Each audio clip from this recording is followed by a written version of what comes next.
राजू ठेठ हत्याकांड में लेडी डॉन कही जाने वाली अनुराधा चौधरी की भी एंट्री हो गई। न्यूज 18 से एक्सक्लूसिव बातचीत में लेडी डॉन अनुराधा चौधरी ने माना कि राजू ठेठ के गैंग ने उन्हें मरवाने की कोशिश की थी।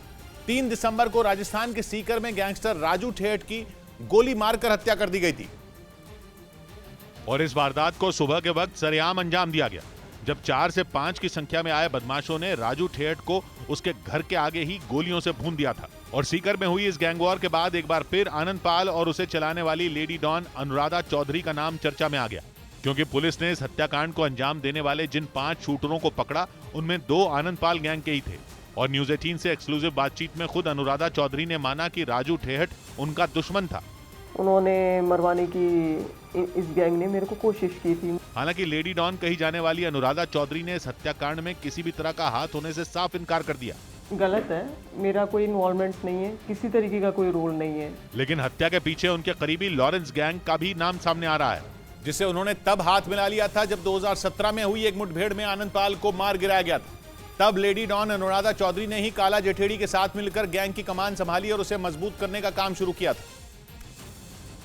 जिसके बाद काला जठेड़ी को जानने वाले लॉरेंस बिश्नोई के गैंग ने आनंद पाल गैंग से हाथ मिला लिया था, जिसका नाम अब राजू ठेठ हत्याकांड में भी सामने आया है। क्योंकि राजू ठेठ की हत्या के तुरंत बाद लॉरेंस गैंग के एक गुर्गे रोहित गोदारा ने सोशल मीडिया पर पोस्ट कर सीकर में हुई गैंग वॉर की जिम्मेदारी ली थी और राजू ठेठ की हत्या को गैंगस्टर आनंद पाल और गैंगस्टर बलबीर बनूड़ा की हत्या का बदला बताया था।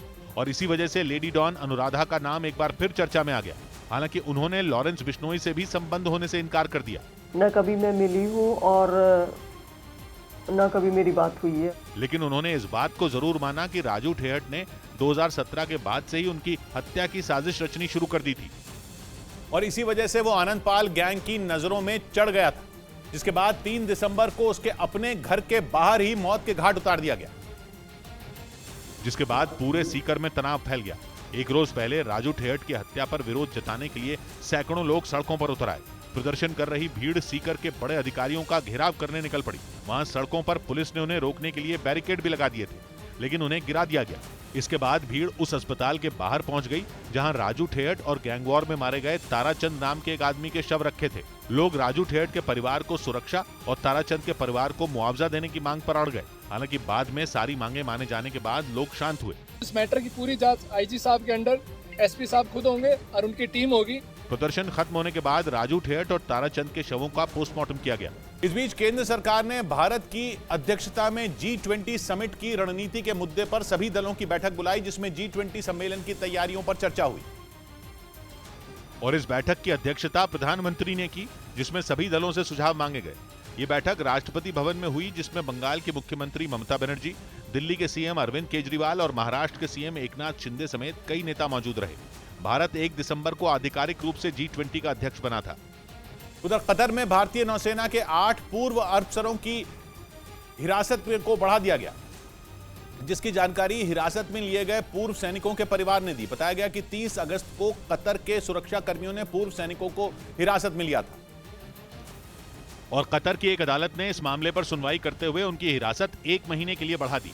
हालांकि उन्हें किस आरोप में पकड़ा गया, इसकी अभी तक कोई जानकारी नहीं मिली। हिरासत में लिए गए पूर्व सैनिकों के परिवार वालों ने उनकी सकुशल वापसी के लिए भारत सरकार से गुहार लगाई है।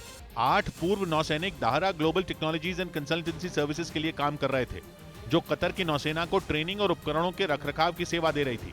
इस बीच खबर है कि यूक्रेन का गेहूं रूस ने चुरा लिया, जिसका पता नासा की सैटेलाइट से ली गई तस्वीरों से चला।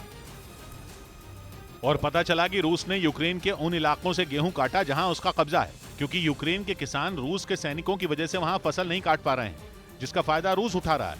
रूस पर आरोप है कि उसने यूक्रेन का करीब $1 अरब का गेहूं चुराया, यानी भारतीय रुपयों में करीब 8,000 करोड़, जिसका पता एक रिसर्च के दौरान नासा की सैटेलाइट से ली गई तस्वीरों से चला।